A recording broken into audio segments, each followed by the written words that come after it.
देख रहे हैं हमारा खास शो प्रार्थना हो स्वीकार। आपके साथ मैं हूं सुनीता राय शर्मा।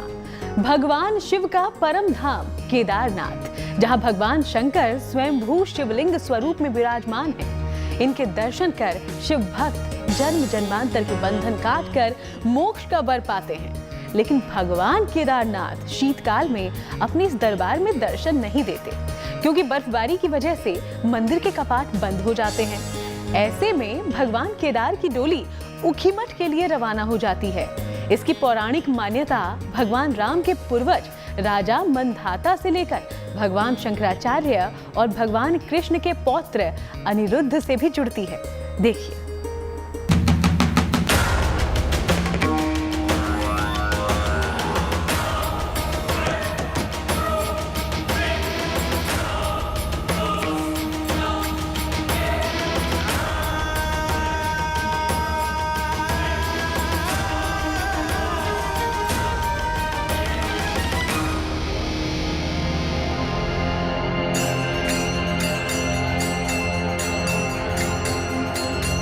शिव आदि है, अनंत है।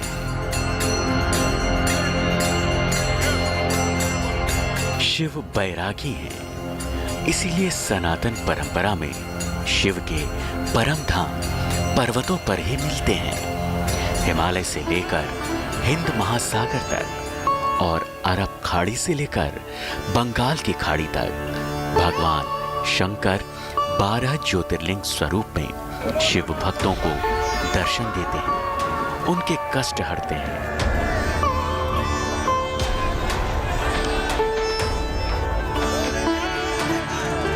अमरनाथ में भगवान महादेव बाबा बर्फानी के रूप में स्वयंभू हिमलिंग स्वरूप में चमत्कार दिखाते हैं।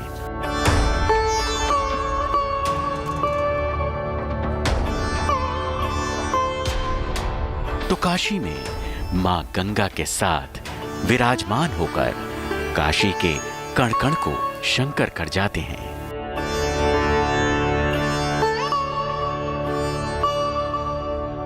देवभूमि उत्तराखंड में भगवान शंकर के अनेकों दिव्य, सिद्ध और चमत्कारी धाम मिलते हैं, जिनमें सबसे ज्यादा पौराणिक मान्यता पंच केदार की है।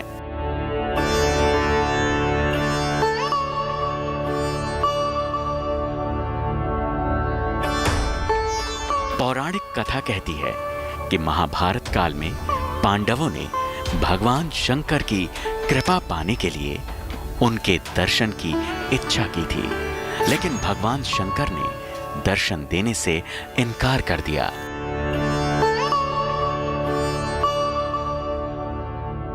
दर्शन की लालसा पांडवों को देवभूमि उत्तराखंड तक ले आई, जहां भगवान शिव ने महर्षि यानी बैल का स्वरूप ले लिया।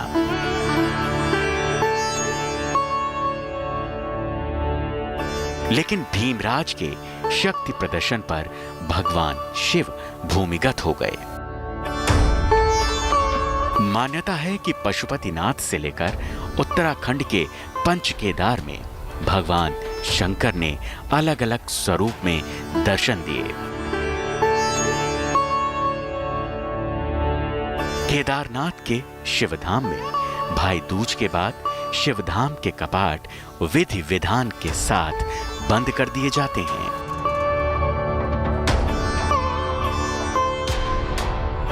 जिसके बाद भगवान शंकर की डोली केदारनाथ से रुद्रप्रयाग जिले के ऊखीमठ आ जाती है।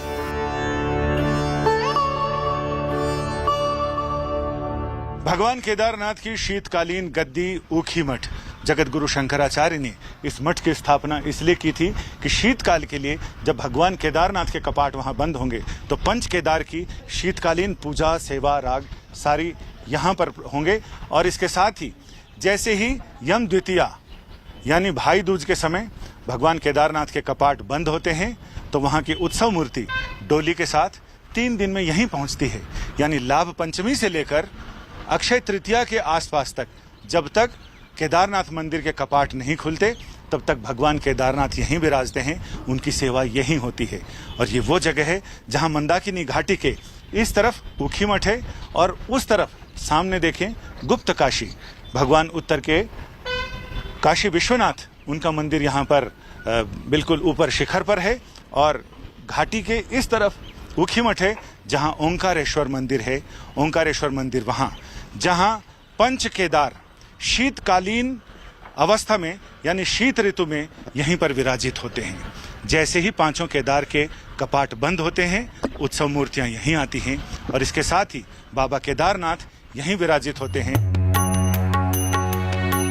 ऊखीमठ समुद्र तल से 1311 मीटर की ऊंचाई पर है, जो उत्तराखंड की राजधानी देहरादून से करीब 250 किलोमीटर दूर है।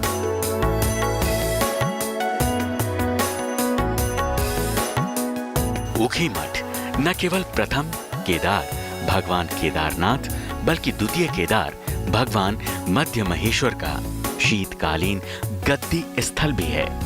पंच केदारों की दिव्य मूर्तियां और शिवलिंग स्थापित होने की वजह से इसे पंच गद्दी स्थल भी कहते हैं।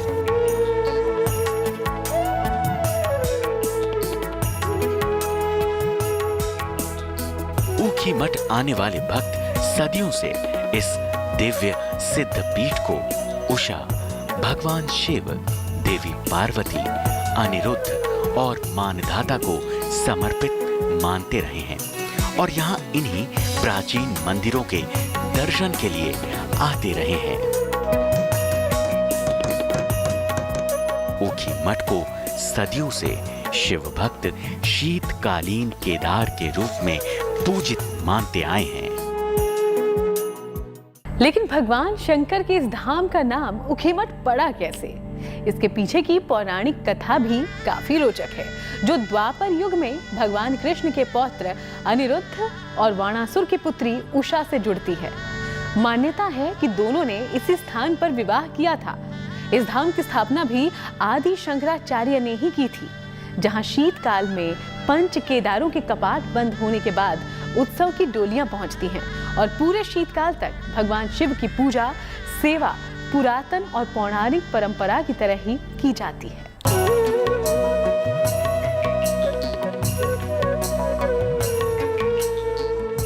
शरद ऋतु में उत्तर भारत में पहाड़ों पर बर्फबारी तेज हो जाती है।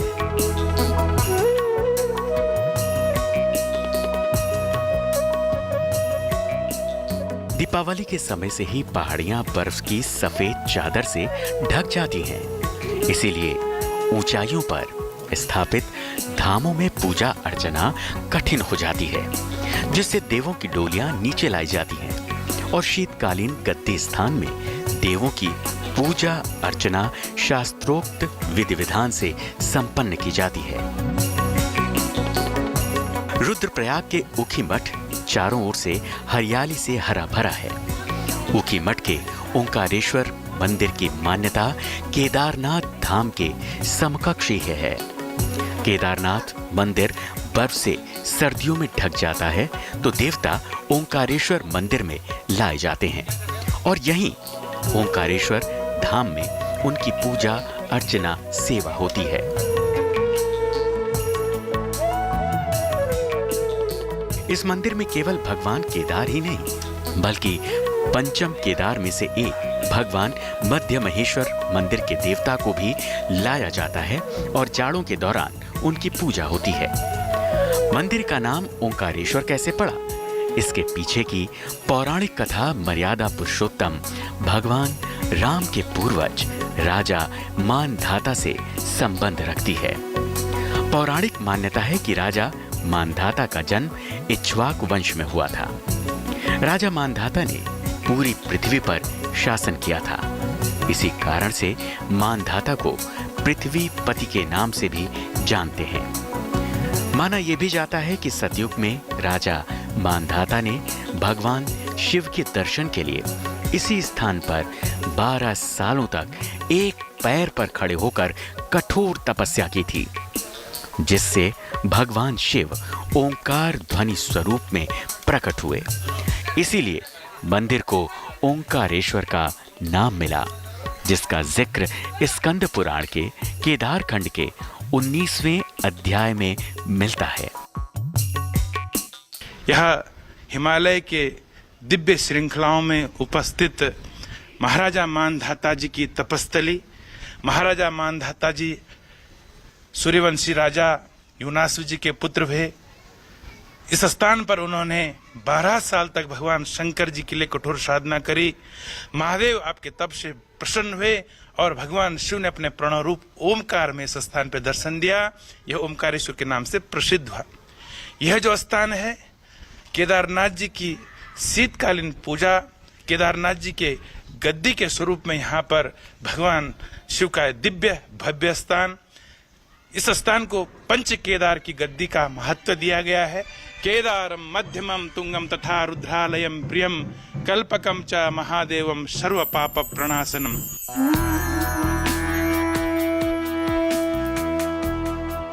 स्कंद पुराण में इस मठ से जुड़ी एक पौराणिक कथा और भी मिलती है, जो बताती है कि आखिर इस मठ का नाम ऊखी मठ कैसे पड़ा। कहते हैं कि सबसे पहले इस स्थान को आसमां नाम से जानते थे, लेकिन इस तीर्थ को देवी उषा के नाम पर उषा मठ कहा जाने लगा, जो पहले ऊखा मठ हुआ और आज इसे ही ऊखी मठ कहा जाने लगा। लेकिन शिव का ये धाम असुर कन्या उषा से जुड़ता है। इसकी कहानी बताती है यहाँ स्थापित ये कुंड। ऊखी मठ में ये वो ऐतिहासिक और पौराणिक स्थल है जहां ये कहा जाता है कि उषा अनिरुद्ध का विवाह संस्कार संपन्न हुआ था। ये वो वेदी है जिसे उषा कुंड कहा जाता है। चारों ओर यानी इस आंगन के चारों ओर 4 ऐसी गुफाएं बनी हैं जिसमें कभी ऋषि मुनियों ने तपस्या की और फिर कई ऐसे साधु संत हुए जिन्होंने यहाँ तपस्या का लाभ लिया। ये वो ऐसा ऐतिहासिक और पौराणिक स्थल है जहां के बारे में इसी स्थल पर राजा मानधाता, जो भगवान राम के पूर्वज थे, उन्होंने पूरे उत्तराखंड में, हिमालय खंड में जगह जगह की यात्राएं करने के बाद इसी जगह को अपनी तपस्या के लिए चुना और यहां उन्होंने घोर तपस्या की।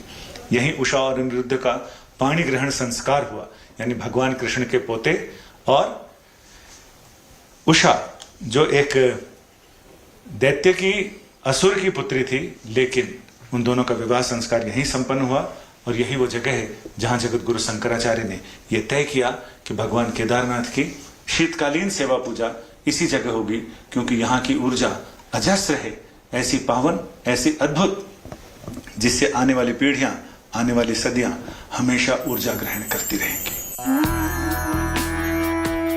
सदियों से शिव भक्त की मान्यता यही रही है कि इस धाम की स्थापना भी आदि शंकराचार्य ने की थी, जहां आज दर्शन करने से न केवल पंच केदार की कृपा मिलती है, बल्कि मुक्ति के साथ साथ मोक्ष का भी वरदान मिल जाता है। तो भगवान शंकर के इस दिव्य धाम में अंदर जाने पर जहां एक असीम शक्ति का एहसास होता है, वहीं गर्भगृह का शिखर संदेश देता है कि केदारनाथ और ऊखीमठ के इस ओमकारेश्वर धाम की स्थापत्य कला एक सी है। मान्यता है कि पूरी धरती पर भगवान शंकर का ये इकलौता ऐसा धाम है जहां भगवान विष्णु और भगवान ब्रह्मा द्वारपाल की भूमिका में विराजमान हैं। ओंकारेश्वर अकेला मंदिर न होकर बल्कि मंदिरों का समूह है। इस समूह में वाराही देवी मंदिर, पंच केदार लिंग दर्शन मंदिर, पंच केदार गद्दी स्थल, भैरवनाथ मंदिर, चंडिका मंदिर, हिमवंत केदार वैराग्य पीठ, विवाह वेदिका के साथ साथ अन्य मंदिर और संपूर्ण कोठा भवन शामिल हैं। ओंकारेश्वर मंदिर चारों ओर से प्राचीन भव्य भवनों से घिरा हुआ है, जिनकी छत पठाल निर्मित है। मंदिर में प्रवेश करने के लिए बाहरी भवन पर एक विशाल सिंह द्वार बना हुआ है, जो मंदिर में प्रवेश करने का एकमात्र जरिया है। बेहतरीन नक्काशी वाला ये दरवाजा खूबसूरती के साथ में बद्रीनाथ धाम के मुख्य प्रवेश द्वार के साथ उत्तराखंड में दूसरा स्थान रखता है। मंदिर कितना प्राचीन है, इसके बारे में ब्रिटेन के प्रसिद्ध पुरातत्वविद सर आर्थर जॉन एवाइंस ने जुलाई 1892 में इस मंदिर का सर्वेक्षण किया था। इस दौरान जो आश्चर्यजनक तथ्य सामने आए, उन्होंने इस प्रसिद्ध पुस्तक lands of guide and architecture style of Hindu temple के अध्याय 523 में विस्तार से वर्णन किया है उसका। शोध के बाद उन्होंने निष्कर्ष निकाला कि यह मंदिर विश्व के सबसे प्राचीन और मजबूत मंदिरों में से एक है। इतिहासकारों के अनुसार 1027 ईस्वी में मुस्लिम शासक महमूद ने ओंकारेश्वर मंदिर के सभा मंडप की छत को ध्वस्त कर दिया था, लेकिन वो सभा मंडप की दीवारों और गर्भगृह को ध्वस्त नहीं कर सका। इसके बाद क्षेत्रीय लोगों ने सभा मंडप की छत पठालों से निर्मित की। वर्तमान में ये छत सीमेंट और कंक्रीट की बना दी गई है। ओंकारेश्वर मंदिर में गर्भगृह के बाहर 16 और भीतर 8 कोने हैं। मंदिर का स्थापत्य ये बताता है कि ये मंदिर धारतुर परकोटा शैली में बनवाया गया था, जो करीब 4700 साल पहले विलुप्त हो चुकी है। वैदिक वास्तुकला से सुसज्जित इस मंदिर का निर्माण ग्रेनाइट पत्थरों से किया गया। इसी कारण ये मंदिर कुदरत के थपेड़े सहकर भी अपनी जगह आज तक अडिग बना हुआ है। कस्तूरी शैली के अधिकांश मंदिरों के पत्थर पर स्फटिक सिल्ट की मात्रा अधिक है, जिससे उनके विकृत होने से उनको समय समय पर जीर्णोद्धार करवाना पड़ता है। जबकि प्रामाणिक तथ्यों के अनुसार आज तक ऊखीमठ के इस मंदिर का जीर्णोद्धार कभी नहीं कराया गया। ऊखी मंदिर में लगे ग्रेनाइट पत्थरों के बारे में जो जानकारी मिलती है वो काफी रोचक है, जिसे जानकर आप भी हैरान हो जाएंगे। मंदिर के निर्माण में जिन पत्थरों का इस्तेमाल किया गया, उनको 5 सालों तक कैल्शियम कार्बोनेट के चूर्ण और जौ से बने घोल में भिगो कर रखा गया, जिसके बाद इन दीवारों की मजबूती उतनी हो गई जितनी की 28 फीट मोटी दीवारों की होती है। ये एकमात्र प्राचीन मंदिर ऐसा है जिसके द्वारपाल के रूप में ब्रह्मदेव और श्री हरि विष्णु विराजमान हैं। दुनिया के किसी भी मंदिर में ब्रह्मदेव और श्री हरि की प्रतिमाएं द्वारपाल के रूप में स्थापित नहीं दिखती हैं। दोनों ही प्रतिमाएं काले पत्थर से बनी हैं। भगवान ब्रह्मा के 3 सिर इन प्रतिमा में साफ नजर आते हैं, तो भगवान विष्णु के हाथ में शंख और चक्र विराजमान दिखता है। सदियों से आस्था की परंपरा यही कहती आ रही है कि साल के 6 महीने भगवान केदार अपने धाम में यानी केदारनाथ में दर्शन देते हैं, तो बाकी के 6 महीने सर्दियों में वो ऊखीमठ चले आते हैं, वहीं विराजते हैं और यहाँ आने वाले अपने भक्तों का कल्याण करते हैं। ओंकारेश्वर मंदिर के प्रांगण में आने के बाद ऐसा लगता है समय ही नहीं, युग ठहर गया है। लगता ही नहीं कि हम 21वीं सदी में हैं, लगता है हम युगों पहले त्रेता युग में हैं। वही स्थापत्य, वही शैली, वही ऊर्जा, वही तरंगे, वही आनंद, वही उमंग जो मानधाता ने यहाँ तपस्या करते समय प्राप्त किए होंगे, या उषा अनिरुद्ध का विवाह इसी जगह हुआ होगा। जगत गुरु शंकराचार्य ने यहीं आकर इसकी ऊर्जा महसूस की होगी, और इसके बाद 21वीं सदी में हम भी उसी वेवलेंथ पर सोच रहे हैं, वहीं उसी ऊर्जा को महसूस कर रहे हैं। तो जरूर कोई न कोई बात तो जरूर है, क्योंकि ओंकारेश्वर, प्रणवेश्वर ये ऐसी चीज है जो युगों युगों तक, सदियों सदियों तक जिनकी ऊर्जा, जिनके आनंद की उमंग की तरंग महसूस की जाती रही है। कैमरामैन पवन कुमार के साथ संजय शर्मा, ऊखीमठ से गुड न्यूज टुडे के लिए। तो भगवान केदार की शीतकालीन गद्दी की दर्शन यात्रा के बाद अब बढ़ते हैं धर्मसूत्र की ओर।